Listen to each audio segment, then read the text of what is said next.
art medium that I do. And I work in a different atmosphere than all the designers who work for you who work in the factory.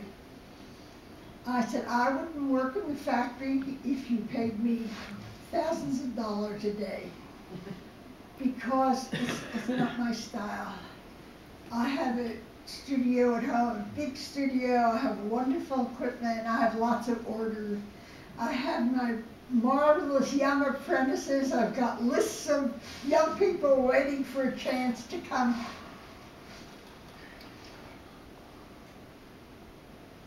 He didn't answer me for a long time, and finally he said, most of what you said is right.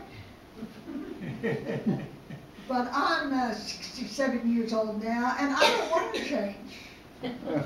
He said, it's only the last few years that I've really found out how to run this factory so that it makes money. And the man that you met, Mr. Grano, is the man that made this factory a going proposition. So he said, tell me what you could do for me. And I said, I don't know what that is. I don't think there's anything I could do for you. And he said, well, do you make figurines? I said, no, I don't make figurines. Well, what do you make? I said, well, did you look at my display? He said, of course, that's why I met with you.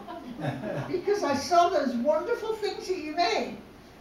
The things that he saw were, I always did a lot of garden sculpture. I did pots this tall that had many different rounds and openings, and you could plant it going all the way up, and then the plants would spill over. I always made bowls and platters and cups and salt and pepper shakers and all the, what the potters called the bread and butter stuff that people always buy when you have a Christmas sale. So he said, the more I get to know you and the more I learn about you, the more I want you to work in the factory. I said, there is no way, there's no price, there's no working condition. He said, you would have such a wonderful effect on these other designers that have been working for me for years and they don't do anything. And all the designing that they did on paper.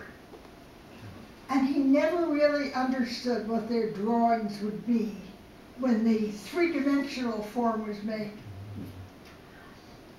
Well, we finally left. This was our most successful meeting we had. And he said, we're going to meet you 95% of the way. Tell me what you'll do for the 5%. I said, I've never designed a line of anything. I've always just done what I felt like doing, and always made things because I had just sold a similar thing. So I would go back to the studio and make something with something like what I just sold, thinking, well, that would be another guaranteed sale. So he said, if you could do a line of things the way you make them, and I could tell you how to construct a line. He said, you know, I've never thought of that in my life. He said, nobody would hire me to do a line because I don't even know what a line is. He said, but we have some young Mexican people in the factory, and they know the business much better than I do. He said, I would like to give a little lunch party for you so that they could all meet you and let them take you around the factory and see if you and them together could figure out what you could do.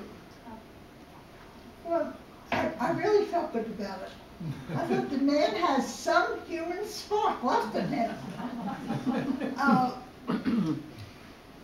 So he called me 2 days later. The whole thing was set up, and I said, Mr. Shaw, I have to tell you, the most I can do from where I am now is work at the factory one afternoon a week.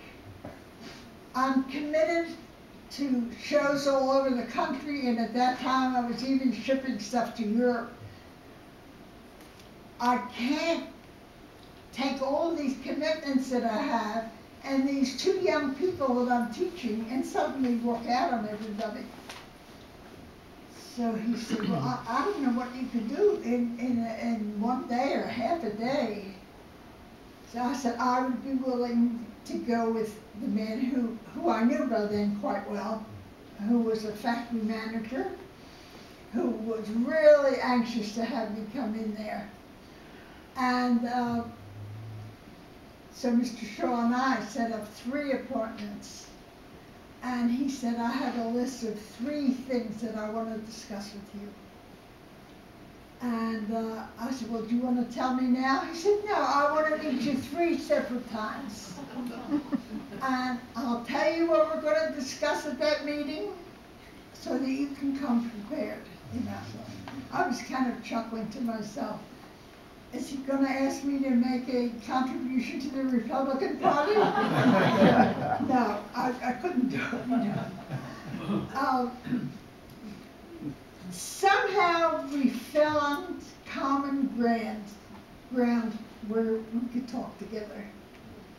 And I really took lessons in civility. I never got angry at him. I would just listen to him and kind of shut my ears down and say, you know. Then we set up a program. I said, you know, the most important part of this thing we have not discussed at all. I have no idea of how one designs for casting. All ceramic things made in a factory look just like things that you make by hand, but they're not. They're poured into a mold, upside down, so the head like this leans on the top of its head. And at the right time, it's taken out of the mold, and within an hour, you can make 150 of that item, whatever it is. I said, I don't know how to design for that, and I don't even know anybody who does. He said, I have a young man in the factory, and he can teach you how to design for casting. Because he went to a school in Rochester, New York, that teaches people to work in ceramics on the factory level. Well, you know, we were really getting someplace. We had started all of this after our summer show, and by now we were maybe March or April of the next year. And it got to be kind of my fun afternoon. I'd go meet Mr. Shaw, eat a great lunch with fresh crab or a lobster, anything. And we'd talk some more.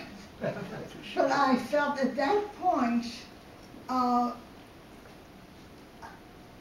was interested. I wanted to find out what was involved. So we started to, so I said, you know, we've never talked about money. He said, we don't have to talk about money. You can have whatever you want. I want you to come, and the only thing I require of you is that you don't design for any of my competitors. I said, you got my promise on that. And there I worked with him for 21 years.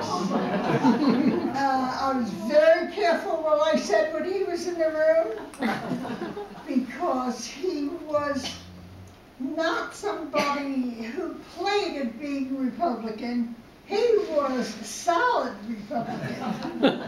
It involved the policeman in Manhattan Beach. He was on every board. He was on the board of the university. He was on the police and firemen's thing. And no Democrat could be allowed to be hired on any board that he worked on. So it was quite a thing. I loved my time at the factory. I learned a tremendous amount from these people who had been working there for 25 and 30 years. I was able